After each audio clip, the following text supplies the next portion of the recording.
Pakistani media में ये बात की जा रही है क्या कि India is preparing for another attack on Pakistan. अभी मजा आएगा ना भिड़ो। पाकिस्तान है उसको थ्रेट अभी तक मौजूद है, हिंदुस्तान की तरफ से दोबारा पाकिस्तान पर हमले का खतरा मौजूद है और मैं कोई हवाई बात नहीं कर रहा। एक मर्तबा फिर से यूं लग रहा है कि पाकिस्तान की तरफ उंगलियां उठाने का आगाज भारत ने कर दिया है। अच्छा, माय असिस्टेंट, मैंने कहा कि ये फिर आएंगे। पागलों की तरह लगा हुआ, आप उसकी पॉलिसी से, उसके अंदाज से इख्तलाफ करें, इत्तेफाक करें तो उसको सान भी है। वो अपने लोगों के लिए बेहतरीन कर रहा है, यहाँ ये पे नहीं, इनका कुछ नहीं है। ये बड़ी अच्छी बात कही आप। अभी ये जो दोबारा डेट आई है जिसकी वजह से हम ये कंसिडर कर रहे हैं और बात कर रहे हैं इसके ऊपर, इस पे 3 पाकिस्तानी एंकर्स ने ये डेट दी है, तो जाहिर है वो उनको किसी किस्म की ब्रीफिंग मिली होगी। इसका मतलब है कि किसी न किसी किस्म की इंटेलिजेंस हो। अच्छा, बिल्कुल, बहुत से जो डिप्लोमेटिक सोर्सेज हैं वो भी यही बता रहे हैं और इसीलिए जो यूके के फॉरेन सेक्रेटरी हैं वो इसीलिए पाकिस्तान के दौरे पे आए, फिर यहाँ से वो भारत के दौरे पे भी गए। तो थ्रेट तो अभी तक मौजूद है और अभी तो रुको, क्लाइमैक्स अभी बाकी है। ब्रेकिंग न्यूज ये है कि भारत ने इस सिलसिले में सारी प्लानिंग कर ली। बोल बोल। मोदी साहब पे आप रहने देते तो वो तो पहले दिन से ही कह रहे हैं कि अटैक अटैक अगेन। चुप रहना कुत्ते। और हम तो पहले दिन से जानते थे कि मक्कार मोदी का शैतानी मंसूबा क्या।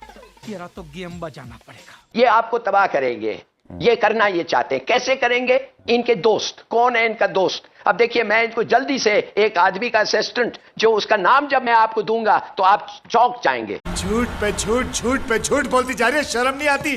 जब 80 जहाज पाकिस्तान की तरफ आते हैं तो आपको अंदाजा होना चाहिए कि उसका मतलब क्या है।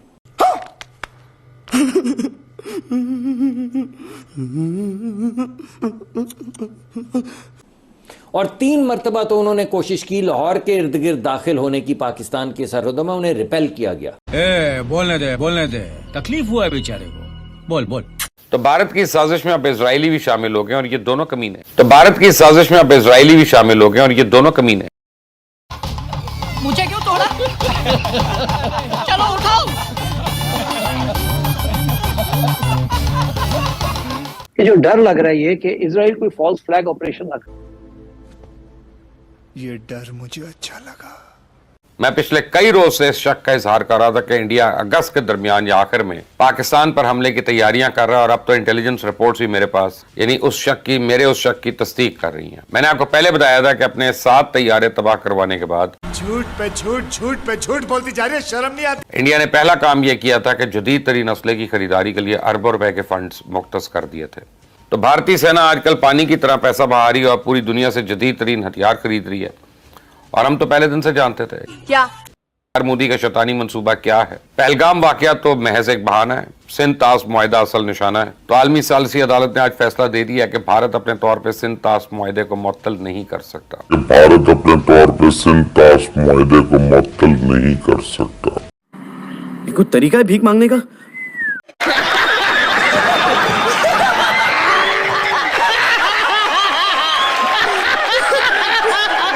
और जिस वक्त ये फैसला आया, मेरा पहला रद्द अमल यह था कि भारत इस फैसले को तस्लीम करने से इनकार करेगा। सुबह होते ही मेरा एक खदशा दुरुस्त साबित हुआ और भारत ने अपनी अजली हट दर्मी दिखाई और आलमी सालिसी अदालत का फैसला तस्लीम करने से इनकार कर दिया।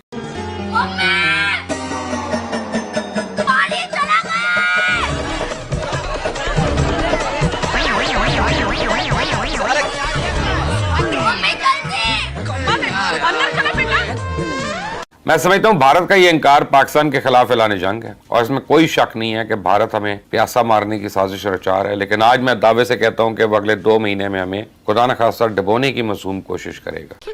साले का खोपड़ी तोड़ साले का। ब्रेकिंग न्यूज ये है कि भारत ने इस सिलसिले में सारी प्लानिंग कर ली है। तो इस मौसम में चूंकि पहाड़ी इलाकों की नदी नाले में तुगयानी आ जाती है, लिहाजा मैदानी इलाकों में सैलाब का खतरा बढ़ जाता है। तो आलमी कवानीन और सिंध ताश मुआहिदे के तहत भारत इस बात का पाबंद है कि वो हमारे साथ पानी का मुकम्मल डेटा शेयर करे और किस मकाम से कितने क्यूसेक पानी का अखराज किया गया, चूंकि भारत ने सिंध ताश मुआहिदा मुअत्तल करने का ऐलान कर रखा।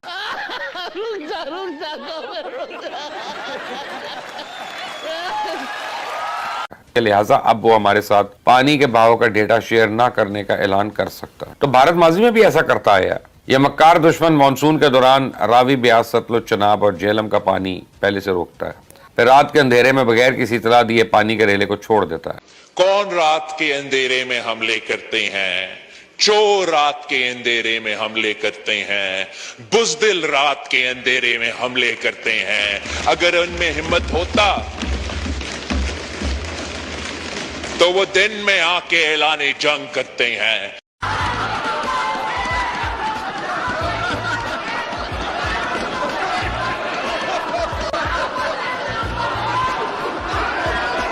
अब भारत की इस कमीनगी के बायस हमारे यहाँ हर साल 2 साल के बाद सैलाब जो है खौफनाक तबाही मचाता है। हमारे कमीने हमसाये ने इस तरह हमेशा धोखे से हमें मारने की कोशिश की और एक अरसे से भारत बांग्लादेश को भी इसी तरह तंग करता चला आ रहा है।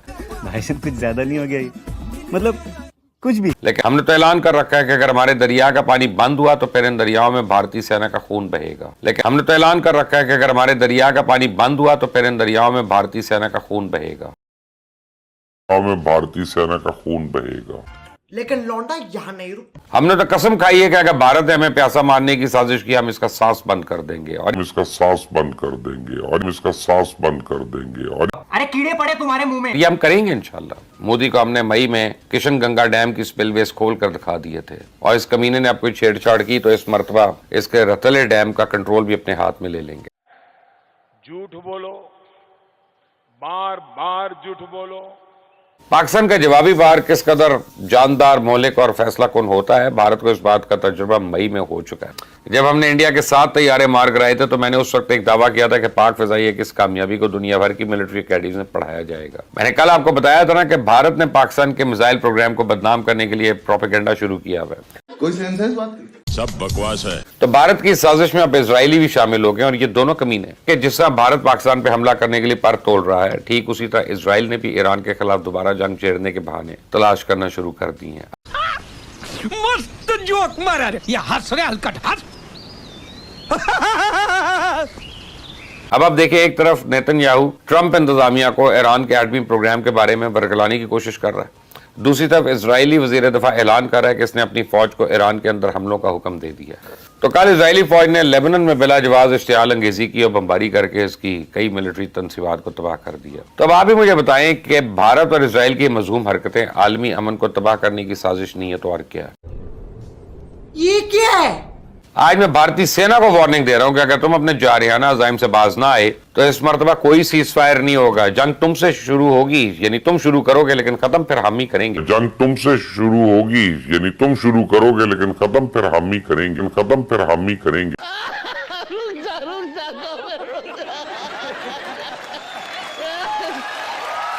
ये हमारा अटल फैसला है। तुमने अपनी ये हट दर्मी ना छोड़ी तो फिर तुम्हें इसकी कीमत चुकानी होगी। नाजरीन तैयार रहे, मैं आपको आज बता रहा हूं कि भारत अगस्त में कोशिश करेगा हमला करने।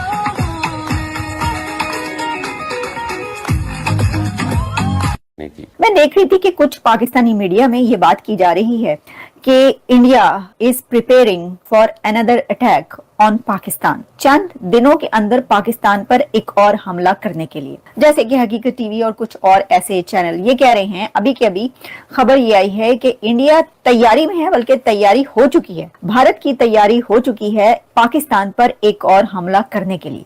और साथ ही ये भी बताया जा रहा है कि पाकिस्तान पर इस बार हमला इंडिया का इजराइल के साथ मिलकर होगा। इजराइल भी इंडिया के साथ होगा पाकिस्तान पर जो हमला किया जाएगा। और ये भी साथ में कहा जा रहा है कि ये जो पाकिस्तान पर इस बार हमला किया जाएगा वो ड्रोन्स उसके अंदर यूज किए जाएंगे, उसके अंदर जो साइबर फोर्स है वो यूज की जाएगी। अब देखें, वैसे तो इसका कोई सिरा मुझे इसलिए नहीं मिल रहा, कोई सर पैर इसलिए नजर नहीं आ रहा कि अभी तो आपको पता है एक जंग खत्म हुई है। क्योंकि देखें, वैसे तो इंडिया ने कहा हुआ है कि न्यू इज नॉर्मल। उनके प्राइम मिनिस्टर नरेंद्र मोदी ने भी ये कहा कि अब कुछ भी होगा तो पाकिस्तान पर जो है वो हमला होगा। अब बात पता क्या है कि कुछ भी होगा तो हुआ तो कुछ नहीं वहां पर, तो फिर जब कुछ नहीं हुआ तो फिर भी ये बात क्यों की जा रही है?